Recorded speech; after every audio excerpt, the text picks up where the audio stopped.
மக்களே ரீசென்ட்டா நேபாள்ல ஒரு மிகப்பெரிய ஒரு ஃப்ளட் என்பது ஏற்பட்டிருக்கு. அந்த ஃப்ளட்ல கிட்டத்தட்ட 1000க்கும் மேற்பட்டவர்கள் வந்து காணாம போயிருக்காங்க. 200க்கும் மேற்பட்டவர்கள் வந்து இறந்திருக்கலாம் அப்டின்ட்டு சொல்லப்பட்டு வந்துட்டு இருக்கு. ஏன் அந்த ஃப்ளட் அந்த இடத்துல வந்து ஏற்பட்டது? அங்க இப்போ தற்போதைய நிலவரம் என்ன அப்டின்ட்டு ஏகப்பட்ட தகவல்கள் வந்து கிடைச்சிருக்கு. அதெல்லாம் கேட்கும்போது மனசுக்கு அவ்ளோ கஷ்டமா இருக்கு. பட் அவ்ளோ டீட்டெயில்ஸ் உள்ள இருக்கு. தொடர்ந்து இந்த வீடியோவ வந்து பாருங்க. வணக்கம் மக்களே! நான் உங்க கோகுல். இது உங்க கோகுல் டேக்.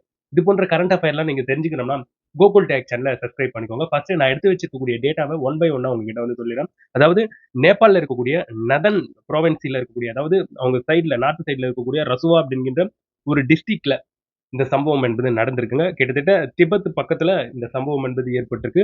கோஷி அப்படின்கின்ற ஒரு ரிவர், மிகப்பெரிய ஒரு ரிவருங்க. அதுல ஏற்பட்டிருக்கக்கூடிய வெள்ளத்தின் காரணமாக தான் இத்துணை மக்கள் காணாம போயிருக்காங்க. இத்தனை பேர் வந்து இறந்து போயிருக்காங்க. இது வந்து ஜஸ்ட் நேபாள்ல மட்டும் இது வந்து தாக்கத்தை குடுக்கலங்க. சைனாவிலயும் ஒரு மிகப்பெரிய ஒரு தாக்கத்தை வந்து குடுத்திருக்கு. அங்க இருக்கக்கூடிய மிகப்பெரிய வீடுகள், அங்க இருக்கக்கூடிய மிகப்பெரிய பிரிட்ஜ் எல்லாமே அடிச்சு நொறுக்கப்பட்டு போகக்கூடிய அந்த காட்சிகளை வந்து பார்க்கும்போது, அதாவது இயற்கை சினிமாவ விட மிகப்பெரிய ஆபத்துகரமானது அப்படின்னு சொல்லுவாங்க இல்லையா? லிட்டரலி புரியுதுங்க. அந்த காட்சிகள்லாம் பார்க்கும்போது மனசு அவ்ளோ பதறுதுங்க. மனசுக்கு அவ்ளோ கஷ்டமா இருக்கு. அதாவது ஒரு சில சிசிடிவி காட்சிகள்லாம் இப்ப சோசியல் மீடியால பயங்கர வைரலா ஆயிக்கிட்டு இருக்கு. அதாவது அந்த நேபாள் ஃப்ளட்ல அந்த சமயத்துல எடுக்கப்பட்டிருக்கக்கூடிய சிசிடிவி காட்சிகள். ஸோ எல்லாருமே எறும்பு கூடு மாரி சின்ன சின்னதா அப்படியே ஓடுறாங்க. ஃபிராக்ஷன் ஆஃப் செகண்ட்ல அந்த ஃப்ளட் வந்து அடிக்குது. யோசிச்சு பாருங்க. தப்பிக்கிறதுக்கு எந்த சான்ஸுமே கிடையாது. அந்த மாரி பயங்கரத்த காட்டி விட்டுருக்குங்க அந்த ஃப்ளட். அதெல்லாம் பார்க்கும்போதும் சரி, அது சம்மந்தப்பட்டிருக்கக்கூடிய டீட்டெயில்ஸ கேட்கும்போதும் சரி, மனசுக்கு அவ்ளோ கஷ்டமா இருக்குங்க. இதுல பெரும்பாலானோர் அதாவது அந்த ஃப்ளட்ல சிக்கி இறந்து இருக்காங்க இல்லையா? இறந்து காணாம போயிருக்காங்க இல்லையா? அதுல பெரும்பாலானோர் ஃபாரின் கண்ட்ரீஸ சேர்ந்தவங்களும் நெறைய பேர் இருந்திருக்காங்க அப்படின்கின்றது, இது இன்னும் பேரதிர்ச்சிய நம்மளுக்கு தந்துகிட்டு இருக்கு. கிட்டத்தட்ட நம்மளுடைய தமிழ்நாட்டு மக்களே 80க்கும் மேற்பட்டவர்கள் வந்து போயிருக்காங்க. அங்க இருக்கக்கூடிய ஆன்மீக தலத்தைகள் வந்து சுற்றுலா பார்ப்பதற்கு நம்ம தமிழ்நாட்டுல இருந்து கூட போயிருக்காங்க. ஸோ அவங்கள்ல வந்து ஒரு சிலர் மீட்கப்பட்டிருக்காங்க. ஒரு சிலருக்கு என்ன ஆச்சு, ஏதாச்சுன்றதே தெரியலங்க. அவ்ளோ மோசகரமான ஒரு சம்பவம் என்பது நடந்திருக்கு. இன்னும் டேட்டா எடுத்து வச்சிருக்கேன். உங்ககிட்ட வந்து சொல்றேன் பாருங்க. அவ்ளோ மனசுக்கு கஷ்டமா இருக்கு. சீரியஸா நீங்க ரொம்ப சேடா ஃபீல் பண்ணுவீங்கன்னு நெனைக்கிறேன். ஸோ 2த்துக்கும் அதாவது சைனா மற்றும் நேபாளுக்கு நடுவுல இருக்கக்கூடிய ஒரு ரிவர் தான் கோஷி ரிவர் அப்படின்கின்ற அந்த ரிவருங்க. ஸோ அந்த ரிவர்ல ரீசென்ட்டா ஒரு மிகப்பெரிய ஒரு மாற்றம் என்பது நடக்குது. என்ன மாற்றம் நடக்குது? எல்லாராலயும் இந்த சம்பவம் நடந்த பிறகு பரவலாக பேசப்பட்டு வந்தது. என்னன்னு பேசப்பட்டு வந்தது? இது வந்து ஒரு எர்த்குயிக் ஏற்பட்டிருக்கும். நில அதிர்வு, நிலநடுக்கத்தின் காரணமாக அந்த அந்த வெள்ளம் என்பது ஏற்பட்டிருக்கும். டேம் கீம் சம்திங் உடைஞ்சு, ஸோ அந்த தண்ணி வந்து இப்படி வந்திருக்கலாம் அப்படின்ட்டு பரவலாக பேசப்பட்டு வந்தது. பட் இதற்கு வந்து இந்த அமெரிக்காவுல இருக்கக்கூடிய புவியியல் ஆராய்ச்சி மையம் இருக்கும் பார்த்தீங்களா? அவங்க தெளிவா ஒரு ரிசல்ட்ட வந்து குடுத்திருக்காங்க. ஸோ அவங்க வந்து இந்த செயற்கைக்கோள் இருக்கு பார்த்தீங்களா? சேட்டலைட். அதனுடைய உதவியின் மூலமாக சில தகவல்கள் வந்து குடுத்திருக்காங்க. அதன்படி பார்க்கும்போது ஒரு மிகப்பெரிய ஒரு பனிப்பாறை என்பது அப்படியே உடைஞ்சிருக்குங்க. ஸோ அது அது அந்த மாரி உடைஞ்சதால கிட்டத்தட்ட 5.2 ரிக்டர் அளவுக்கு நில அதிர்வு என்பது ஏற்பட்டிருக்கு. ஸோ இந்த நில அதிர்வின் காரணமாக அங்க இருக்கக்கூடிய ரிவர்ல இருக்கக்கூடிய தண்ணி பயங்கரமா ஃப்ளட் மாரி வந்திருக்குங்க. ஸோ அந்த மாரி ஃப்ளட் மாரி வந்து அங்க இருக்கக்கூடிய அத்துணை மக்களுடைய உயிரை பறிச்சிருக்கு.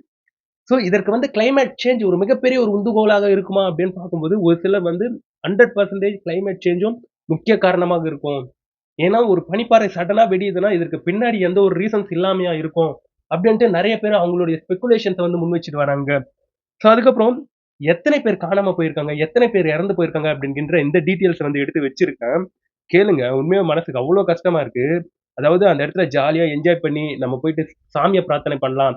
இல்ல ஃபேமிலியோட நம்ம வந்து டூர் போயிட்டு அந்த இடத்துல வந்து ஃபோட்டோஸ் எல்லாம் எடுத்து ஜாலியா நம்ம ஃபேமிலி கூட இருக்கலான்ட்டு, எத்தனையோ ஃபேமிலி அந்த இடத்துக்கு போயிருப்பாங்க. பாருங்க ஜஸ்ட் ஃபிராக்ஷன் ஆஃப் செகண்ட் அவங்களுடைய உயிர்கள்லாம் போயிருக்கு அப்படின்னும்போது, சோ சேடுங்க. உண்மையா மனசுக்கு ரொம்ப கஷ்டமா இருக்கு. ஸோ இப்போ ஒரு டீட்டெயில் வெளிய வந்திருக்கு. கிட்டத்தட்ட 200 பேர் இறந்து போயிருக்கலாம் அப்டின்ட்டு சொல்லப்பட்டு வந்துகிட்டு இருக்கு. இப்ப வரைக்கும் அங்க கிட்டத்தட்ட 165 பிரேதங்களை வந்து எடுத்திருக்காங்க. ரொம்ப கொடூரமான நிலையில எடுத்திருக்காங்கங்க. அதுதான் ரொம்ப கஷ்டமா இருக்கு. ஸோ நேபாள்ல மட்டுமே 826 பேர் அந்த வெள்ள நீர்ல வந்து அடித்து செல்லப்பட்டிருக்கலாம் அப்டின்ற மாரி சொல்லப்பட்டு வந்துகிட்டு இருக்கு. அதுல கிட்டத்தட்ட 500 பேர் வெளிநாட்டை சார்ந்தவர்கள் எனும்போது, மனசுக்கு எவ்வளோ கஷ்டமா இருக்கு பாருங்க. இன்க்ளூடிங் நம்ம தமிழர்களும் அங்க டூர் போயிருக்காங்கன்றது நிதர்சனமான ஒரு உண்மை. அதுக்கப்புறம் சைனாவுல இந்த ஃப்ளட் வெறும் நேபாள்ல மட்டும் தாக்கத்தை வந்து குடுக்கலங்க. நான் ஆல்ரெடி சொல்லியிருந்தேன் இல்லையா? சைனாவுலயும் இது மிகப்பெரிய ஒரு தாக்கத்தை வந்து குடுத்திருந்தது. சைனாவுல மட்டும் 558 பேரு அந்த தண்ணீல வந்து அடித்து செல்லப்பட்டிருக்கிறார்கள். அதுல கிட்டத்தட்ட 250 பேரு ஃபாரின் கண்ட்ரீஸை சார்ந்திருக்கக்கூடிய சுற்றுலா தலத்தை ரசிக்க வந்தவர்கள். மொத்தமா இந்த நேபாள் மற்றும் இந்த சைனா அப்படின்ட்டு இந்த நாடுகள்ல ஏற்பட்டிருக்கக்கூடிய இந்த வெள்ளத்தின் காரணமாக 1400 பேர் மொத்தமா காணாம போயிருக்காங்கங்க. டேட்டா சொல்லுது. ஸோ இதுதான் மனசுக்கு ரொம்ப கஷ்டமா இருக்கு. இந்த 1400 நம்பர்ல 300 பேரு நம்மளுடைய இந்தியன்ஸ். ரொம்ப கஷ்டமா இருக்குல்ல. கிட்டத்தட்ட 85 பேரு நம்ம தமிழ் பீப்பிள்ஸ் அதுல. நான் சொன்ன அந்த டேட்டாவுல. ஸோ வெள்ளத்தில் அடித்து செல்லப்பட்டிருக்கலாம் ஒரு சிலர் அப்டின்ட்டு சொல்லப்பட்டு வந்துகிட்டு இருக்கு. இதெல்லாம் கேட்கும்போது உண்மையாவே பயங்கர மனசுக்கு கஷ்டமா இருக்குங்க. இன்னும் நம்ம தமிழ் பீப்பிள்ஸ் இருப்பாங்க இல்லையா? ஸோ அவங்களை பற்றி இருக்கக்கூடிய சில தகவல்கள் என்பது வெளிய வந்திருக்கு. ஸோ அதை பற்றி பார்க்கும்போது, குரோம்பேட்டையில இருக்கக்கூடிய ஒரு பிரைவேட் நிறுவனம் வந்து இந்த ஆன்மீக சுற்றுலா தலங்களை வந்து காண்பிப்பதற்காக ஒரு டூரிஸ்ட் ஒருத்தவங்க தனியா வச்சு நடத்திட்டு வராங்க. ஸோ அந்த குழுவுல இருந்து 49 பேர் வந்து காணாம போயிருக்காங்க. அதுக்கப்புறம் கும்பகோணத்துல இருந்து ஒரு 57 பேர் வந்து கிளம்பி போயிருக்காங்க அதே நேபாளுக்கு. அந்த 57 பேர்ல 27 பேர் மட்டும் தான் மீட்கப்பட்டிருக்காங்க. மீதி இருக்கிறவங்களுக்கு என்ன நடந்திருக்கு, ஏது நடந்திருக்குன்னு தெரியலங்க. அது மட்டும் இல்லாம நம்ம தமிழ் மக்கள் சார்ந்து இருக்கக்கூடிய சில வீடியோக்களும் இணையத்துல வெளியாகிட்டு இருக்கு அப்டின்ட்டு ஒரு சிலர் வந்து போட்டு காண்பிச்சுட்டு இருக்காங்க. ஸோ அந்த காட்சிகள்லாம் பார்க்க முடியுது.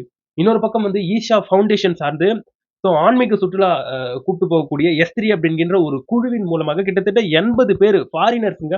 எல்லாருமே வெவ்வேறு நாடுகளை சார்ந்து இருக்கக்கூடிய ஃபாரினர்ஸு.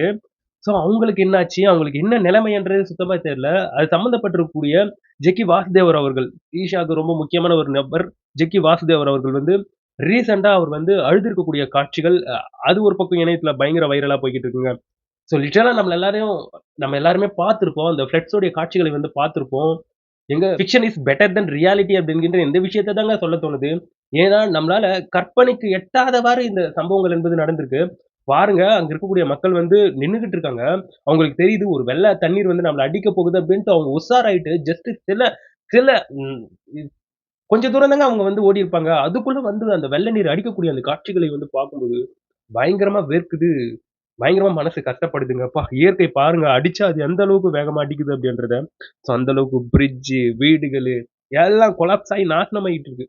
ஸோ நெறைய பேரு அந்த ரிவர் பயணிக்கும் பார்த்தீங்களா? அந்த ரிவர் பயணிக்கக்கூடிய வழியா அந்த வீடுகள் எல்லாத்தையும் அடிச்சு தூக்கிட்டு போகுது இல்லையா? அந்த ரிவரு, இந்த ஃப்ளட்டு. அந்த ஃப்ளட்ல மிதக்கக்கூடிய சிலிண்டர்ஸு, அந்த வீட்டு உபயோகப் பொருட்கள் எல்லாமே வேற வேற ஊர்ல இருக்கக்கூடிய அந்த ரிவர் போகக்கூடிய வழியில இருக்கக்கூடிய ஊர்ல இருக்கக்கூடிய மக்கள் வந்து பொறுக்கி எடுத்துக்கிட்டு இருக்காங்க. ஸோ அந்த காட்சிகள் ஒரு பக்கம் வந்து பார்க்க முடியுதுங்க. அதுக்கப்புறம் நம்மளுடைய இந்தியா. எந்த ஒரு நாட்டுக்கு பிரச்சனை ஏற்பட்டாலும், முதல் ஆளாக நம்மளுடைய இந்தியா அந்த நாட்டுக்கு வந்து ஹெல்ப் பண்ணுங்க. ஸோ அந்த நிலையில நம்மளுடைய இந்தியா இப்போ நிவாரண பணிகளை வந்து அவங்களுக்கு வந்து அதாவது நிவாரண பொருட்களை அவங்களுக்கு வந்து தந்திருக்காங்க. கிட்டத்தட்ட 10 டன் அளவுக்கு நிவாரண பொருட்களை வந்து அவங்களுக்கு ஃபர்ஸ்ட்டா தடவையா அவங்களுக்கு வந்து குடுத்தாங்க. அதுக்கப்புறம் ஒரு 35 டன்னு நம்மளுடைய இந்தியாவின் சார்பாக அவங்களுக்கு வந்து C-17 அப்படிங்கின்ற ஒரு விமானத்தின் மூலமாக அவங்களுக்கு நிவாரணப் பொருட்களாக தரப்பட்டிருக்கு. ஸோ நேபாள் அவங்க கேட்டாங்கன்னா, கிட்டத்தட்ட மீட்பு பணிக்கு நம்மளுடைய டீம அவங்களுடைய ஊருக்கு அனுப்பலாம் அப்படின்ற மாரி, நம்ம சைட்ல இருக்கக்கூடிய சில அதிகாரிகள், முக்கியமான அதிகாரிகள் வந்து சொல்லியிருக்காங்க. ஸோ இதெல்லாம் கேட்கும்போதே உண்மையாவே மனசுக்கு அவ்ளோ கஷ்டமா இருக்கு. அது சம்மந்தப்பட்டிருக்கக்கூடிய காட்சிகள் சோசியல் மீடியால லிட்டரலா பயங்கர வைரலா போய்க்கிட்டு இருக்குங்க. உண்மையாவே அவ்ளோ கஷ்டமா இருக்குங்க. ஏன்னா யோசிச்சு பாருங்க. அவங்க நம்ம ஜாலியா இருப்போம். நம்ம போய் நம்மளுடைய கடவுள மனசுக்கு திருப்தியா பார்க்க போறோம். ஒரு சிலர் நம்ம குடும்பத்தோட அந்த இடத்துல போயிட்டு ஜாலியா டூர், வெக்கேஷன் நம்ம போயிட்டு என்ஜாய் பண்ணலாம் அப்டின்ட்டு போனவங்க தான். ஆனா உங்களுக்கெல்லாம் தெரியுமா? நம்மளுடைய நிலைமை இப்படி மாறப்போகுது. நம்மளுக்கு இது போன்ற ஒரு பேராபத்து வரப்போகுது அப்டின்ட்டு அவங்க கொஞ்சமாச்சும் யோசிச்சிருப்பாங்களா? Fraction of செகண்டுங்க. அப்பா பார்க்க முடியுது. காரு, பில்டிங்கு, பங்களா அப்டின்ட்டு அடிச்சு சாத்திக்கிட்டு போகுதுங்க. ஒரு மிகப்பெரிய ஒரு சைனீஸ் ஆஃபீசர் அப்டின்ட்டு சொல்லப்பட்டு வந்துகிட்டு இருக்கு. இந்த சைனீஸ் ஆஃபீஸ வந்து அந்த ஃப்ளட் வந்து அடிக்குது பாருங்க. சிசிடிவி காட்சிகள்ல வந்து பார்க்க முடியுது. ஐயோ! ஐயோ! யப்பா! என்னங்க இது? சீரியஸா சொல்றேன். Fiction is better than reality. உண்மையாவே சொல்றேனே. நம்ம கற்பனைக்கு எட்டாதவாறு சம்பவங்கள் வந்து நடந்துகிட்டு இருக்குங்க. மனிதர்கள் இதிலிருந்து பாடங்கள் கண்டிப்பாக கற்க வேண்டும். ஏன்னா, இயற்கை வந்து ரீசென்ட் டைம்ல நம்மள வந்து திருப்பி அடிச்சுக்கிட்டு இருக்கு. எப்பேர்ப்பட்ட அடி அடிச்சுக்கிட்டு இருக்கு தெரியுமா? ஸோ எல்னினோன்ட்டு ஒரு விஷயத்த பத்தி சொன்னாங்க. ஸோ அதை பற்றி ஒரு சிலர் வந்து பெருசா கேர் பண்ணல. ஆனா எல்னினோவுடைய தாக்கம், அதோடைய மழைப்பொழிவு தன்மை என்ன மாரி இருந்தது நம்மளுக்கு தெரியும். அசாம்ல ஏற்பட்டிருக்கக்கூடிய ஃப்ளட்டா இருக்கட்டும், ஸோ கேரளாவுல ஏற்பட்டிருக்கக்கூடிய மழையா இருக்கட்டும், இது போன்ற விஷயங்கள் வந்து நம்மளுக்கு ஒரு அவேர்னஸ தாங்க கிரியேட் பண்ணி தருதுங்க. ஸோ ரீசென்ட்டா இப்போ நேபாள்ல ஏற்பட்டிருக்கக்கூடிய அந்த சம்பவம் மிகப்பெரிய ஒரு டிசாஸ்டர்ன்றதுல வந்து மாற்று கருத்தே கிடையாது. கண்டிப்பா மனித குலம் இதிலிருந்து ஒரு பாடத்தை வந்து கற்றுக்கொண்டு எந்த அளவுக்கு பொல்யூஷன் நம்ம வந்து தடுக்க முடியுமோ அந்த அளவுக்கு பொல்யூஷன தடுத்தா நல்லது. இல்லைன்னா இயற்கை நம்மள திருப்பி அடிக்க ஆரம்பிச்சதுன்னு வைங்களேன், அந்த டைம்ல நம்மளால யாராலயும் எதுவுமே பண்ண முடியாது. பார்த்தோம்ல அந்த ஃப்ளட்டோடைய காட்சிகள்லாம். ஜஸ்ட் நீரின் மூலமாக வந்திருக்கக்கூடிய ஒரு பிரச்சனை. இது போன்ற ஐம்பூதங்கள் இருக்கு நம்மளை சுற்றி. அது எல்லாத்தையும் நம்ம வந்து நாசனப்படுத்திட்டு வரோம். மிகப்பெரிய அளவுல வந்து மாசுபடுத்திட்டு வரோம். ஸோ நம்மளால முடிஞ்ச சில பங்களிப்பை வந்து கண்டிப்பா இந்த இயற்கைக்கு வந்து திருப்பி நம்ம தரணுங்க. நம்மகிட்ட இருக்கக்கூடிய நிலத்துல சில மரங்களை வந்து நடுவது ரொம்ப முக்கியமானது. பிளாஸ்டிக்கை தவிர்ப்பது வந்து நல்லது. மின்சாரத்தை சேமிப்பது வந்து நல்லது அப்படின்ட்டு ஏகப்பட்ட விஷயங்கள் வந்து சொல்லிட்டு போலாம். கடைசியில இதெல்லாம் கேட்டு போடா பூமர் அப்படின்ட்டு நீங்க சொல்லிட்டு போவீங்க. பட் இதுதான் ரியாலிட்டி. நீங்க நம்பினாலும் நம்பலையானாலும். இல்லையானா அடுத்து வர சந்ததி கூட நம்மளுடைய உலகத்துல வந்து இருக்குமான்றது டவுட் தாங்க. எனவே நண்பர்களே தொடர்ந்து நம்மளுடைய இறைவன் எல்லாம் வல்ல அந்த இறைவனை வந்து பிரார்த்திப்போம். அதுல இருக்கக்கூடிய காணாம போயிருக்கக்கூடிய நேபாள் வெள்ளத்துல காணாம போயிருக்கக்கூடிய அந்த மக்கள் வந்து எந்த ஒரு பிரச்சனையும் இல்லாம மீண்டு வந்துடணும் அப்படின்ட்டு நம்மளுடைய எல்லாம் வல்ல அந்த இறைவனை வந்து வேண்டி பிரார்த்தனை பண்ணிப்பாங்க. ஸோ இறந்தவங்களுடைய ஆன்மா சாந்தி அடையட்டும் அப்படின்ட்டு அவங்களுக்கும் சேர்த்து நம்ம வந்து பிரார்த்தனை பண்ணிப்போம். இதை பற்றி நீங்க என்ன நினைக்கிறீங்கன்றது என்னோட கமெண்ட் செக்ஷன்ல பதிவு பண்ணுங்க.